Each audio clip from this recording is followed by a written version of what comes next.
Hello there my dear friends, and welcome back to another Star Wars video. It is I coming at you once again, your friend and your favourite galactic hostess, Star Wars Meg. And today we're once again talking about Maul Shadowlord. The 2-episode premiere is just a few hours away, and while we wait, we have some new comments from Dave Filoni, the new Lucasfilm co-president, who by the way, was at the recent Maul Shadowlord premiere. And if you look closely guys, he is wearing an Ahsoka Season 2 jacket. This is typical Dave, you've gotta love him. He's at the premiere of an entirely different Star Wars show, and he's all dripped out in Ahsoka merch. His priorities are always with his baby, Ahsoka. The show is set to release later this year, and I reckon we're due an update pretty soon. Filoni is notoriously deliberate with his choice of clothing at events and conventions. What is he trying to tell us? Are we getting a release date or a poster maybe on Star Wars Day, the day of Maul Shadowlord's finale? And keep in mind guys, Dave Filoni went from one production to the other. Due to tight schedules, he had to leave production on Maul to come to the UK to work on Ahsoka Season 2. Athena Portio said he left them with some very crucial advice, but then he had to go to England and work on the live-action project. He's a very, very busy man, but I have to say, he's only been co-president for 2 months, and already we're seeing some very strong convictions from him. A lot of confidence with Maul Shadowlord. It was renewed for a Season 2 before the first season came out, and that screams confidence, and I'm hoping everything that comes out this year is great. He worked on every single project. Maul Shadowlord, he co-wrote and produced The Mandalorian and Grogu, and Ahsoka Season 2 is pretty much all Dave. I know there are several producers and directors on it, but it's really his vision. And this might be a bit of a Star Wars Meg exclusive, but I've been hearing for a couple of months now that the team who worked on Ahsoka are very, very confident. I imagine Disney is very pleased with it, and like I say, I don't think it's going to be too long until we get something of an announcement, something of an update, a first look, and May the 4th is the best time to do that. There'll probably be a presentation and a trailer at D23 in August, but in terms of some early breadcrumbs, just getting the ball rolling and reminding fans, this project is still coming soon.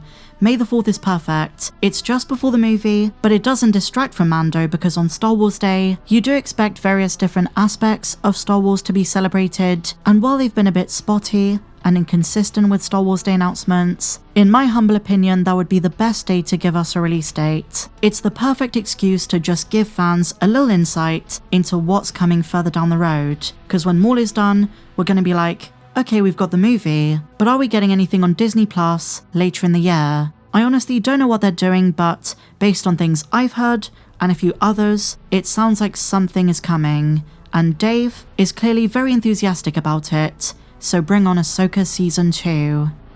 But returning to Maul guys, we have a new interview with Dave. This comes from Esquire.com. I think Maul Shadowlord is really going to surprise fans. That's based on some of the early reviews. And now my friends, in his own words, Filoni is explaining why Maul is such an important character to the Star Wars universe. So they say, exclusive, why Darth Maul will never die. Not in the literal sense, but we're talking about the character's impact and legacy. But what is it about Maul that makes him so interesting? Dave Filoni says, it's not just one thing. Part of it is his frightening look, hypnotic black tattoos, and an inferno red face, topped with a crown of horns. That's what made the character so popular in the first place. When he first appeared on our screens in 1999, Star Wars fans were drawn to this double-bladed lightsaber-wielding menace. Someone with a devilish face, a really cool alien design combined with a stoicism, where he didn't say very many words. That's what drew fans at first. But when it comes to his return in the Clone Wars, and then Rebels, it's because we love Maul's journey, his search for revenge, but also his resilience. And Dave Filoni goes on to reveal that for Maul Shadowlord, the creative team was inspired by the ancient myth of Sisyphus, someone who in Greek mythology was haunted by their very existence. Sisyphus was able to live forever, doomed to push the same rock up a hill over and over again. Survivors are appealing, yes, but we're also transfixed by people who are their own worst enemies. And Filoni says, quote, Maul is afraid, and power is the only way he knows how to really overcome this fear of his. The fear of being insignificant, of being forgotten, and of being a nothing. In spite of being thrown away by the Sith, Maul still needs purpose. He needs dominion, in addition to revenge. Filoni really knows how to put this stuff best, but fans already know how Maul's story ends, and Filoni says, quote, so we already have that bookend in place. That means the only certainty is that he will fail and fail again. And going back to mythology, the various characters in the Star Wars universe represent different archetypes. But what does Maul represent? He is a symbol of betrayal. But during the Clone Wars days, no one at Lucasfilm expected George to want to bring him back. And in this Esquire interview, Sam Witwer chimes in. He remembers initially being shocked. It was both exciting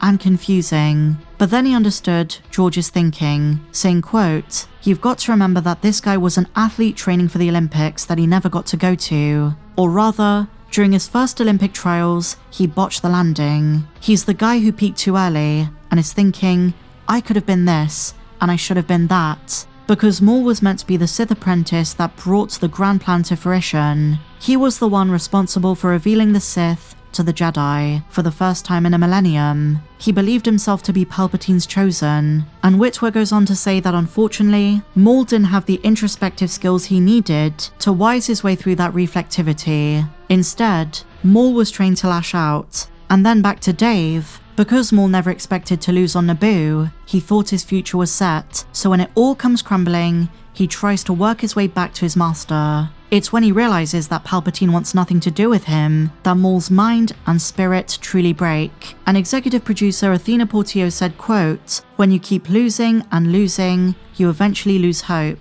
But using the underworld, Maul is about to take a different approach, and the head writer Matt McNevett goes on to say this: he needs more than one lesson, and he's going to get more than one lesson. He's this tragic figure who is constantly doomed to repeat his mistakes. In the show you do have some empathy for him, but he's a bad figure. His moral judgment is not the best. He's determined to achieve his goals through whatever means necessary. Manipulation, devious tactics, but he's a survivor. And when they say he needs more than one lesson, are they implying that the Empire is going to send Vader to confront him? We've spoken about this theory so much, but it's sounding more and more realistic. And here is one of the best of Dave Filoni's latest quotes: "If you took something that gives you power, it makes you feel better than someone else, but it also makes you feel bad because somewhere, inherently, you know it's wrong, what you did. So in order to quash that feeling of remorse, you have to do it again and again to get the fix of thriving and gaining power